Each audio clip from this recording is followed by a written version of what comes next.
ये भाई बहनों, आज की रोटी की हर सदस्य व्यक्तियों के लिए यीशु ख्रिस्तांचे मधुर नामाचे सप्रेम नमस्कार। आज की दिनांक 3 जून 2024 सोमवार, जो कृपालू आहे। देव आणि आपला प्रभू येशू यांच्या ज्ञानात तुम्हाला कृपा व शांती लाभो। दुसरी पत्र पहिला अध्याय 2 वचन। जर कुटुंबाला आशीर्वाद द्यायचा असेल तर पतीला आपल्या पत्नीचे पूर्ण ज्ञान असले पाहिजे आणि पत्नीलाही आपल्या पतीची पूर्ण माहिती असावी। पत्नीला तिच्या पतीच्या आवडी-निवडी माहीत असणे आवश्यक आहे।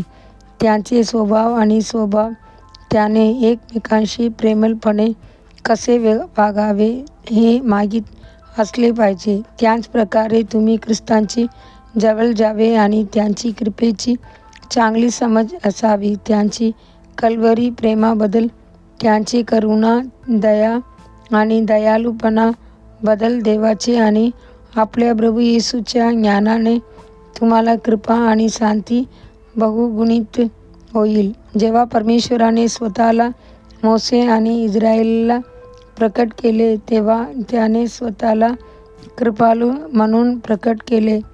जेव्हा परमेश्वराने इस्रायली लोकांचे 40 वर्ष नेतृत्व केले, तेव्हा त्याने त्यांना देवदूतांचे मन्ना दिले। त्याने गडगडातून जीवनाचे पाणी वाहू लागले। 2 दिवसा ढगाची कंबासारखा आणि रात्री अग्नीच्या कंबासारखा त्यांच्यापुढे चालला। त्यांची वस्त्र जुनी झाली नाहीत, त्यांची चप्पलही झिजल्या नाहीत। संपूर्ण इस्रायेलमध्ये त्यांच्यापैकी कोणीही दुर्बल नव्हते। परमेश्वराने त्याने गेडायासारखे बल दिले। देव त्यांची कृपेने अपरिवर्तनीय आहे। कृपा ही अशा व्यक्तीबद्दल दयाळूपणा आहे जो त्यास पात्र नाही। कठोर अंतःकरणाची, क्रूर आणि चोरावही तो आपली कृपा ओततो। तो त्याने पश्चाताप करण्याची संधी देतो। स्तोत्र 136 च्या प्रत्येक श्लोकात डेव्हिडने लिहिले, कारण त्यांची दया सदैव टिकते।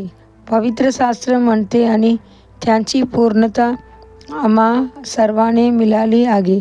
आणि कृपेसाठी कृपाकरण नियमशास्त्र मोसेद्वारे दिले गेले, परंतु कृपा आणि सत्य येशू ख्रिस्ताद्वारे आले।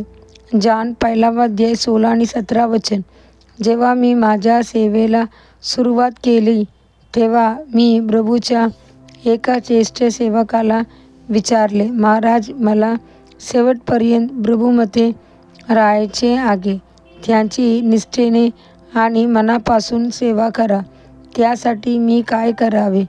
प्रत्युत्तरात ते म्हणाले, भाऊ, नेहमी परमेश्वराची कृपेवर अवलंबून राहा।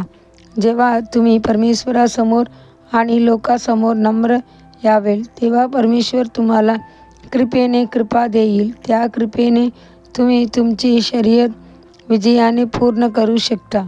देवाची कृपा नदीसारखी आहे। नदी नेहमी खालच्या टोकाकडे वाहते।